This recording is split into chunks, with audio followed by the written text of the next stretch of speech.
hesitated to become a dog trainer because I thought I would be judged for my dog.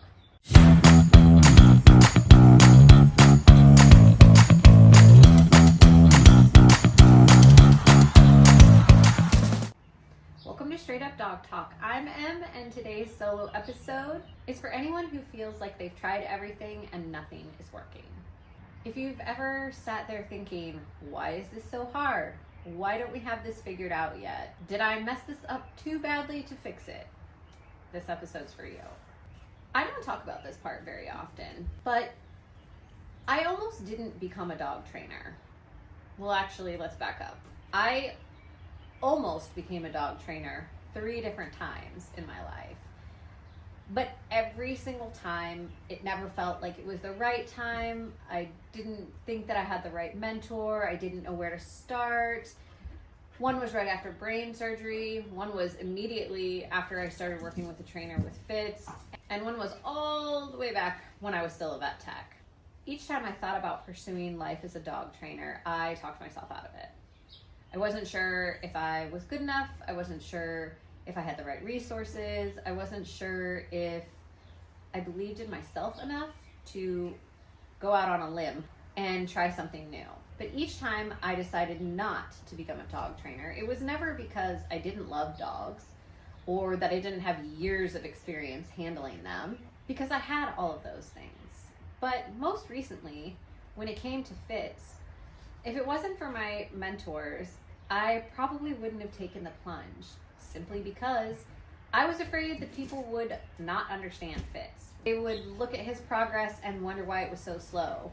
They would question my methods and my ethics and my ability to get the job done if I couldn't even get it done with my own dog.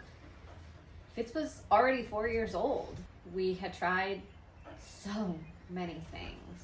And still, his big feelings came out in ways I didn't know how to handle. Barking, lunging, spinning, freezing, shutting down. I felt like I was out of my league. Oh, come up here. Okay, come on. You're gonna join in? Okay. And deep down, I carried this belief that because I hadn't gotten it right the first time, that I had already failed him.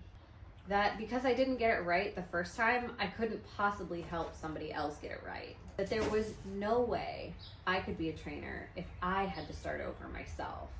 But here's the truth that I really want you to hear today. Starting over isn't failure, it's bravery.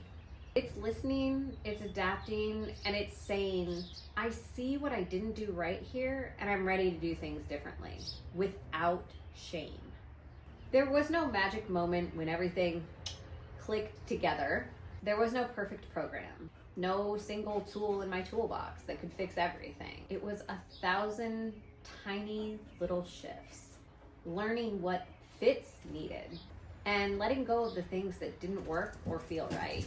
A whole lot of unlearning things I had been told to do, but that didn't work for Fitz. So if you're listening to this and thinking, I've used the tools, I've followed the steps, and it still feels off. Or maybe I've tried things I'm not proud of because I didn't know what else to do. And even I'm learning backwards and I'm tired. I just want to say, you're allowed to start over. You're allowed to do it differently.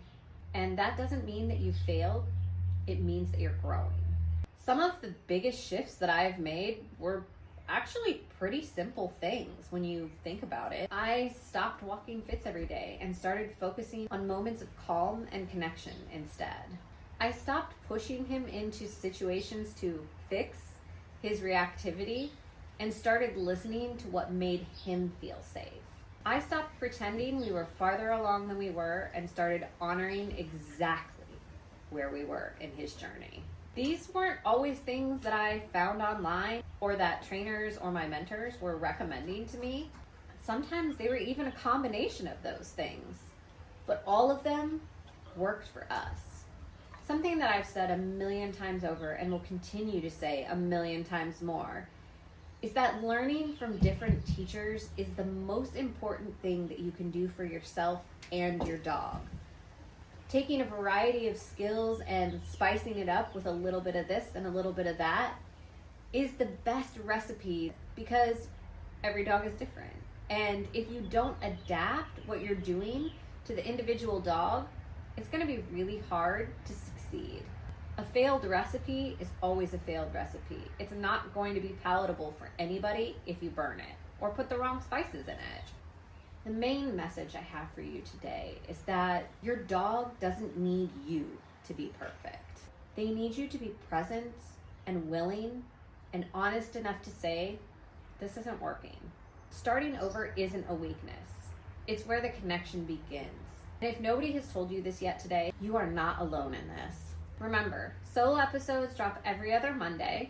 And if you're walking through something really heavy with your dog right now, I hope that you'll come back. I'm so glad you're here. See you next time.